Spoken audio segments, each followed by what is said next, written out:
First things first. The 6th of October, 1958. There are 3 ways in which people order their priorities: putting the world first, putting themselves first, and putting the Dhamma first. Putting the world first. There's nothing at all dependable about the affairs of the world. Stop and think for a moment. Ever since you were born, from your first memory up to the present day, what is the best thing that has ever happened in your life? What is the most enjoyable thing? What have you liked the most? If you answer, you have to say that of all the things in the world, only 50% are satisfactory. The other 50 are unsatisfactory. But if you asked me, I'd answer that there's nothing satisfactory about the world at all. There's nothing but stress and misery.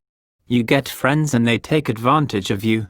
You get possessions and you have to worry about them. You get money and you end up suffering for it. The people you work with aren't as good as you'd like them to be. Your family and relatives are nothing but trouble. In short, I don't see anything that really brings a person any real happiness. You get money and it brings trouble. You get friends and they make you suffer. The people you live and work with don't get along smoothly. This is the way it is with the world. For this reason, anyone whose mind runs along in the current of the world is bound for nothing but pain and sorrow. The Buddha taught, for the mind not to be affected by the ways of the world is to be serene and free from sorrow. This is the highest good fortune. The world has 8 edges, and each edge is razor sharp, capable of slicing human beings to bits without mercy. The 8 edges of the world are, on the one side, the edge of wealth, the edge of status, the edge of praise, and the edge of pleasure. These 4 edges are especially sharp because they're things we like. We keep polishing and sharpening them, and the more we do this the sharper they get, until ultimately they turn around and slit our throats. The other side has 4 edges too, but actually they're not so sharp, because no one likes to use them. No one wants them, so no one sharpens them, and as a result they're dull and blunt. And like dull knives, they can't kill anyone. These 4 edges are loss of wealth, loss of status, criticism, and pain. No one wants any of these things, but they have to exist as part of the world. How are the sharp edges sharp? Take status for an example. As soon as people gain status and rank, they start swelling up larger than they really are. You don't have to look far for examples of this sort of thing. Look at monks. When they start out as ordinary junior monks, they can go anywhere with no trouble at all, along highways and byways, down narrow alleys and back streets, anywhere they like. But as soon as they start getting a little ecclesiastical rank, they start getting abnormally large. The roads they used to walk along start feeling too narrow. They have trouble walking anywhere. Their legs are too long and their feet too heavy. Their ears are too large for ordinary seats. Of course, not all high-ranking monks are like this. You can find ones who don't swell up. As for lay people, once they're hit by the edge of status, they start swelling up too, to the point where they can hardly move. Their hands get too heavy to raise in respect to the Buddha. Their legs get so big they can't make it to the monastery to hear a sermon or observe the precepts. They are afraid they'd lose their edge. This is how one of the edges of the world kills the goodness in people. As for the edge of wealth, this refers to money and possessions. As soon as we get a lot, we start getting stingy. We become wary of making too many offerings or of being too generous with others because we're afraid we'll run out of money. This is why rich people tend to be stingy and drown in their wealth. As for poor people, they can give away everything and then work to replace it. They can give offerings and be generous, with rarely any sense of regret. Their arms and legs aren't too big, so they can come to the monastery with no trouble at all. The edge of pleasure is very sharp, because wherever you get your pleasure, that's where you get stuck. If your pleasure comes from your friends, you're stuck on your friends. If your pleasure comes from your children or grandchildren, you're stuck on your children and grandchildren.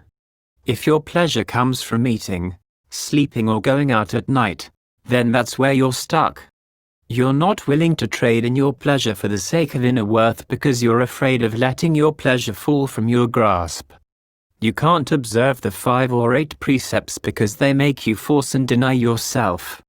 If you observe the 8 precepts, you can't go see a movie or a show and can't sleep on a nice soft mattress. You're afraid that if you miss one evening meal, you'll get hungry or weak. You don't want to sit and meditate because you're afraid your back will hurt or your legs will go numb. So this is how the edge of pleasure destroys your goodness. As for the edge of praise, this too is razor sharp. When people are praised, they start floating and don't want to come down. They hear praise and it's so captivating that they forget themselves and think that they are already good enough, so they won't think of making the effort to make themselves better in other ways. All 4 of these edges are weapons that kill our goodness. They're like the paint that people use on houses to make them pretty, something that can last only a while and then has to fade and peel away. If you can view these things simply as part of the passing scenery, without getting stuck on them, they won't do you any harm. But if you latch onto them as really being your own, the day is sure to come when you'll have to meet with disappointment, loss of wealth, loss of status, criticism, and pain. Because it's a law of nature that however far things advance, that's how far they have to regress. If you don't lose them while you're alive, you'll lose them when you die. They can't stay permanent and lasting. Once we realize this truth, then when we meet with any of the good edges of the world, we shouldn't get so carried away that we forget ourselves. And when we meet with any of the bad edges, we shouldn't let ourselves get so discouraged or sad that we lose hope. Stick to your duties as you always have. Don't let your goodness suffer because of these 8 ways of the world. Putting yourself first. This means acting, speaking and thinking whatever way you like without any thought for what's right or wrong, good or bad. In other words, you feel you have the right to do whatever you want. You may see, for instance, that something isn't good, and you know that other people don't like it, but you like it, so you go ahead and do it. Or you may see that something is good, but you don't like it, so you don't do it. Sometimes you may like something, and it's good, but you don't do it. It's good, but you just can't do it. When you're practicing the Dhamma, though, then whether or not you like something, you have to make yourself do it. You have to make the Dhamma your life, and your life into Dhamma, if you want to succeed. You can't use the principle of giving priority to your own likes and dislikes at all. Putting the Dhamma first. This is an important principle for those who practice.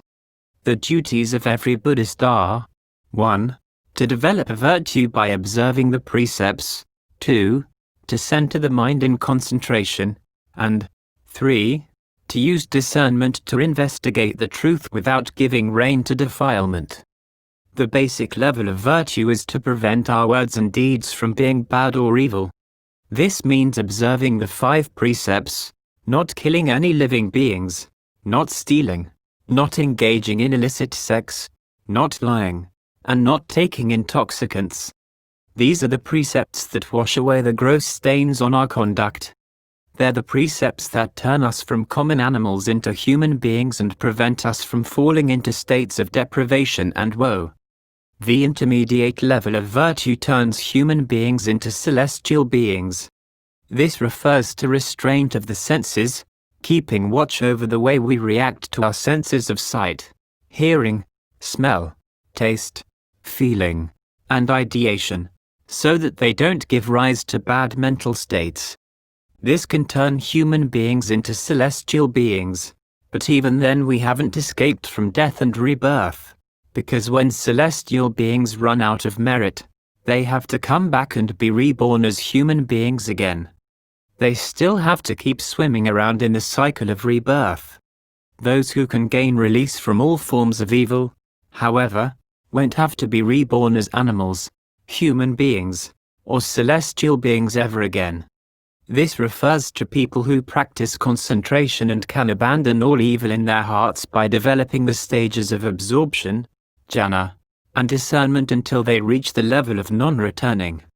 When they die, they go to the Brahma worlds, and there they develop their hearts still further, purifying them of all defilements, becoming arahants and ultimately attaining total liberation. The basic level of virtue protects our words and deeds from being evil. The intermediate level protects our senses and keeps them clean, which means that we don't let the three defilements of passion, aversion, and illusion be provoked into action by what we see, hear, smell, taste, touch, or think. As for the highest level of virtue, inner virtue, this means giving rise to right concentration within the mind. 1. On this level, not killing means not killing off your goodness. For instance, if bad thoughts arise and you aren't careful to wipe them out, their evil will come pouring in and your goodness will have to die. This is because your mind is still caught up on good and evil.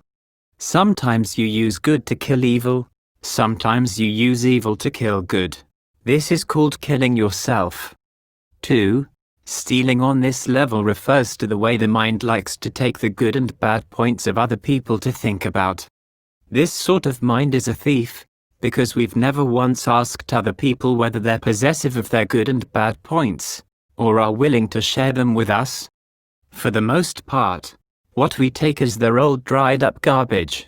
In other words, we like to focus on their bad points, even though they may have good points. We don't let ourselves see them. We take our own opinions as our guide, and as a result we end up as fools without realizing it. 3. Illicit sensuality on this level refers to the state of mind that is stuck on sights, sounds, smells, tastes, tactile sensations, and ideas, or that lies fermenting in greed, anger, and delusion. In other words, the mind is impure, and is always involved with sensual objects and moods. 4. Lying on this level means not being true. How are we not true? We come to the monastery but our minds are at home. We listen to the sermon but our hearts are thinking of something else. Our bodies may be sitting in the meditation position, just like the Buddha, but our minds are roaming around through all sorts of thoughts, gnawing on the past, nibbling at the future, not finding any meat at all. This is called lying to yourself and to others as well. How is it lying to others? Suppose you go home and someone asks, "Where did you go today?" And you answer, "I went to the monastery to listen to a sermon." Actually, your body came, but you didn't come. Your body listened, but you didn't listen. This has to be classed as a kind of lying. 5. Intoxication on this level refers to delusion and absent-mindedness. If we're going to contemplate body, feelings, mind, and mental qualities, our minds have to be still and really focused on these things. But if we're absent-minded and forgetful, our minds go down the wrong path, weaving in and out, back and forth like a drunkard. Sometimes we end up falling down in a stupor and lying there on the side of the road. Nothing good will come of it.